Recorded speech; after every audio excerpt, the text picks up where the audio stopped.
can't come to a miners' 40th anniversary and not channel your own inner Arthur Scargill. So I want to try my best anyway. I mean, obviously, if it was a Scargill speech, you'd probably start off with something like, "We've heard a lot of militant contributions from the platform today. So I'd like to thank the organisers for inviting me, a moderate, to address you. And I'd just like to start with this, because it is a celebration. It's a celebration of our class. And I'd just like to remind us all that Thatcher's dead, Scargill lives, and the trade union movement, despite all of the billions of pounds, is still here and fighting for our class. And we're not going anywhere. We're not going anywhere. 40 years ago, I was obviously probably more interested in sex, drugs and rock and roll because I was only a youngster. But I'll tell you, I don't forget listening to Arthur Scargill and people like Eric Effer and Tony Benn. I don't forget the reasons why I joined a trade union. And I don't forget why I've gone on in my union to fight for the people that worked alongside me when I worked in a biscuit factory in Blackpool, and for all of the people in my trade union that I consistently and always will fight for as the Bakers Union National President. It's my commitment that came from what you did. The miners is standing up for our class and fighting on our behalf.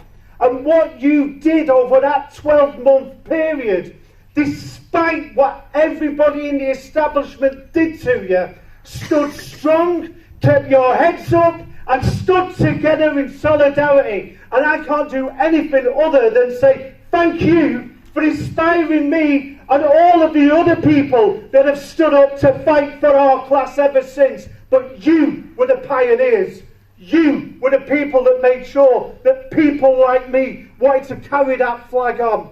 And I thank you for that. I absolutely recognise that if it hadn't have been for what you did, that our movement, that I'm so proud of, would have died probably in 1984.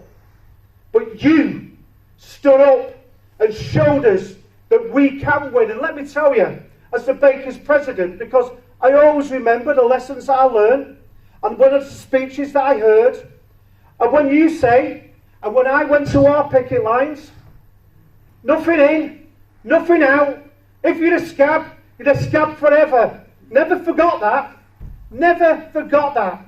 And that's why when our members went on strike at Hovis over the use of 0 hours contracts, within 2 weeks, nothing in, nothing out, abolished 0 hour contracts and made sure that they never appeared anywhere else across the Hovis group.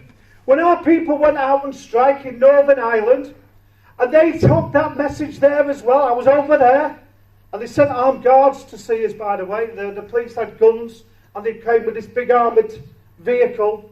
But they said to us, we had to let these trucks in. But we stood firm.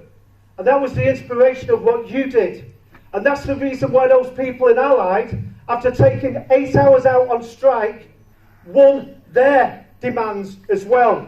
The inspiration of what you gave us in 84 and 85. So I don't believe that the miners' strike or the NUM or the workers were defeated. I believe that what you did was inspire us to fight back. And that's what I always recognise about the great miners' strike and the fantastic NUM and the workers that stood in solidarity. I will always remember that, and you should always be proud of that too. And we should all be proud of what you did. Because I absolutely adore Scargill. You might pick up on that in a minute. But I want to say this as well, because this is really important too. Because what we're seeing at the moment is an attack on our rights to freedom, our rights to protest, our rights to strike. That's what they're doing at the moment. And if you look back 40 years, they brought in legislation then to curtail the ability of workers to organise. They brought in something called joint enterprise. So if you was going round collectively, they could arrest you. And then they've used it ever since to jail innocent children.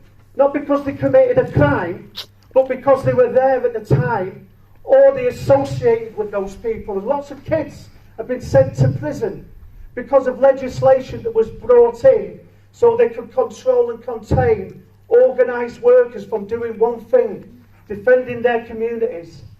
Defending their communities, they brought in legislation which now makes our children vulnerable and liable for imprisonment for just hanging around with other children.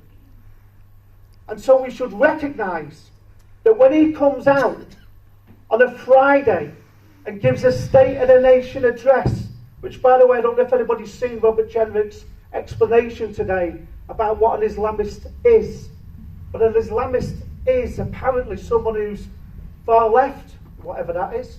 Someone who doesn't agree with sending people to Rwanda and goes out on the streets and says it's wrong to drop bombs on hospitals, on schools, on bakeries, on babies, on children, on mothers, on fathers.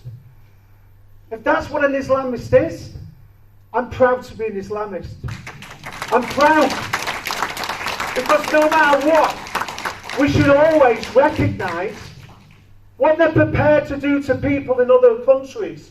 When Scargill said in '84, what they do to the miners today, they do to the rest of us tomorrow. The food banks that we now have, the homelessness we now have, what do we see on our streets? Workers stop from being able to take action to organise. Workers stop from being able to go on strike and threatened with dismissal. A doctor or a nurse, if they